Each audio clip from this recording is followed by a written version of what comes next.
What's up, Grandmaster Igor Smirnov is here, and I'd love to share with you how you can confuse your opponents and win in this most standard opening position. Usually, in this case, white chooses between going for the Ruy Lopez or the Italian game where the bishop comes to c4.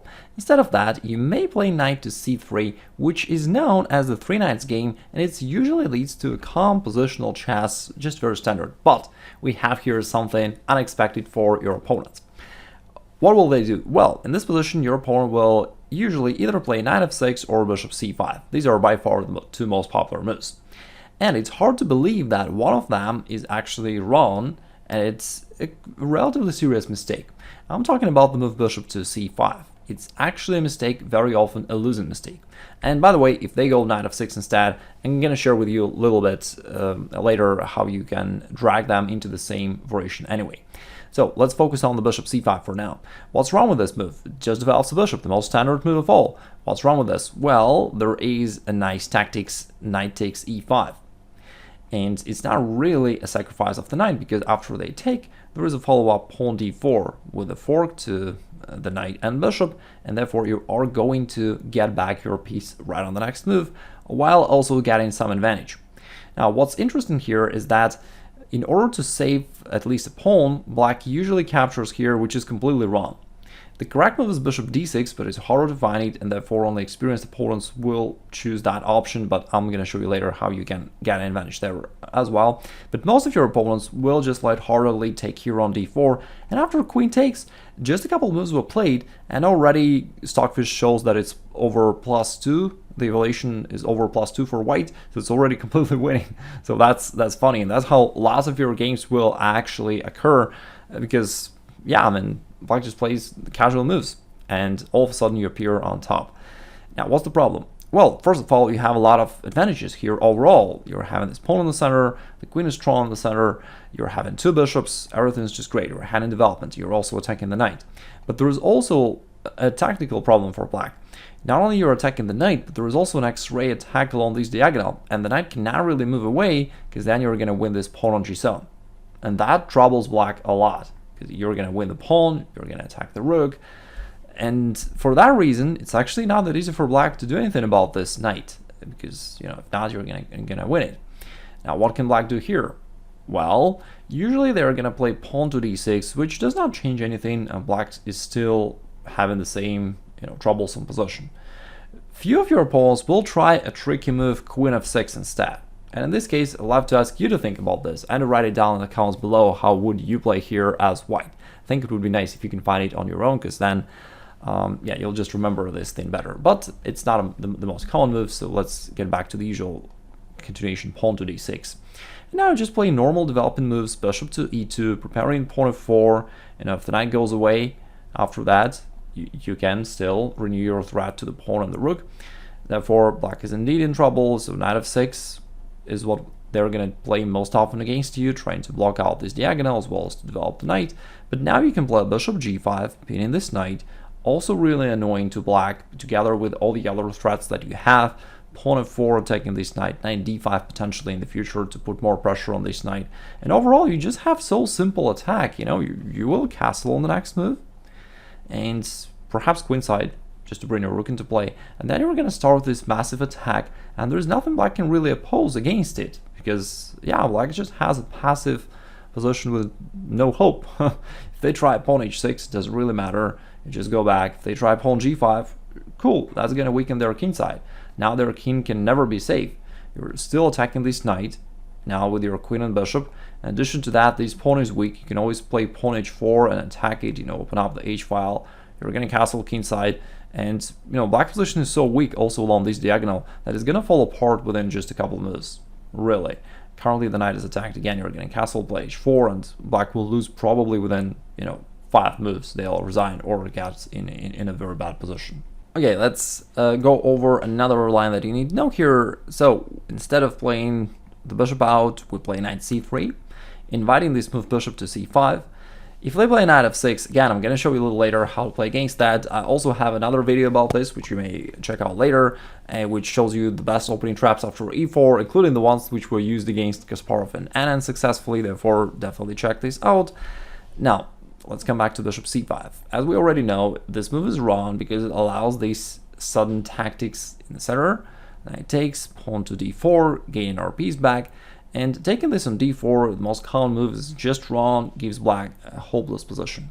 A better alternative is bishop to d6, because in this case, after an exchange on e5, the material is equal, but at least black also maintains some control in the center, and they don't lose the two bishops advantage. Therefore, yeah, the position seems to be okay for black, but actually you're still having a pretty solid advantage here.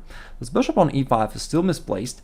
You can always attack it by your pawn f4. You're also having another pawn in the middle of the board while black has nothing, and altogether it still gives you a nice attack and a nice advantage here. You just continue playing very standard moves, bishop d3, then you castle, and on the future, either you're gonna play bishop g5 and attack this knight that way, pin it, or you can play pawn f4 and then pawn e5 maybe, or you can play both. So you develop your attack with very simple moves. For example, bishop g5 here, establishing this pin. Not easy for black to do anything against that. If h4, you just drop your bishop back, bishop h4, nothing changed. If they play pawn d6 because they need to develop somehow. Now you play pawn f4, starting this attack. And what I love about all these variations is that you got this really strong, almost winning attack with very simple moves. You don't need to sacrifice anything, don't need to calculate any complex variations. Everything is very simple and yet effective. Now if they play bishop d4 check or whatever, it doesn't really matter. They're now actually in a big trouble, because still, not easy for them to get out of this pin. Your knight is ready to get rid of this bishop, which currently defends the knight on f6. You can play knight b5 or maybe knight e2, get rid of this bishop, and after that, this pin will be deadly for black. You can play e5 and just win the knight. Or, some other way, you're going to develop a crushing attack. Sometimes your opponents will try bishop g4, thinking that they gain an extra tempo by attacking your queen, but that actually fails due to bishop to f6. You counterattack and you win a piece along the way. For example, if we continue the line, bishop takes, rook takes, we just keep mass exchange, but at the end of the day, you're having an extra knight and a winning game. Again, even strong opponents fall into the trap like this and lose games countless times just by playing these seemingly natural moves of black that get them in a big trouble. Coming back to this critical position of this opening variation, some of your opponents who are tricky or have good tactical vision will figure out that knight takes e5 does not win a knight because you will get it back right on the next move, and instead of that, they'll play bishop takes f2. Their logic here is, if I'm going to lose this bishop anyway, let me also destroy it and expose white's king here. After king takes, knight takes e5, that's what black was hoping for. Now your king is exposed while the material is equal, and black may try to attack it. But it's all wrong, actually, because after pawn to d4, it turns out that there is no way for black to attack your king. Pretty much both their pieces are still completely passive on the last rank. The only piece which was active so far is currently pushed away and pushed back, and it has to go back to g6. Therefore, black just has no pieces that can possibly trouble your king. And after the knight goes back, they're completely passive, while your position is just great. You have two pawns in the center, have two bishops, and this f-file will actually be used by you in order to attack. Usually, in most cases, the games continue this way. I place bishop c4, d6, rook f1, preparing this artificial castling, so that after knight f6, you finalize this artificial castling. Now your king is in safety, and moreover, now your rook is also extremely active along the semi-open f-file. And after black castles, let's say, you go bishop g5, still, in lots of these variations, this pin is deadly for black. And in this case just as well, you're ready to play knight d5 and attack it once again. There is not much black can do about that. They usually play pawn h6, but then you just trade on f6, expose their king, and now you can attack with queen h5 or maybe knight to d5, even stronger, attacking this pawn. They are already actually defenseless, they cannot defend it, so on the next move, definitely you're going to capture it, supported by the rook, and then you're going to play queen h5 and probably checkmate black very soon. Once again, black tried to be creative and tricky. He tried to counterattack you, but the counterattack ended with just one check to your king, and after that it was all simple attack for you. And here comes the juicy part. I've opened the database of games so that we can see whether all these variations are actually relevant or not, or maybe I'm just showing you some obscure lines that no one plays. Let's find it out together. So after pawn e4, the most played move of black is pawn e5. All right, here in the right corner, we can see the statistics of games, the number of games played. The top most played move is at the top here. So knight f3, most played move by far is knight to c6. Now, instead of all the usual moves, we play knight to c3. And as you can see, by far the two most common moves of black are either bishop to c5 or knight to f6. If they go bishop to c5, that's great. We already know that knight takes e5 is going to be our move, and it gives us a very strong attack, often winning attack. Now, let's take this back. What if your opponent plays another move, knight to f6? Does that really shuts down all the opportunities for you? No. Instead of all the usual moves, you can still play a sneaky move, bishop to e2. You see that it's definitely not a popular choice. It's actually at the bottom of this list. But nevertheless, you may play it. And guess what? Guess which move is the most popular for black right now? It's still bishop to c5. And that's what we are waiting for. As soon as they bring their bishop out, they expose themselves to the same tactics, knight takes e5, and we're just transferring it back to our usual stuff. It's going to be the same position. And if we scroll to the games, we can see that even strong players are trapped that way, like 2400, 2600, 2500, and they all lose. So that's how powerful this opening variation is. And even if they try to get away with it, that doesn't really help. Also, let me show you another option.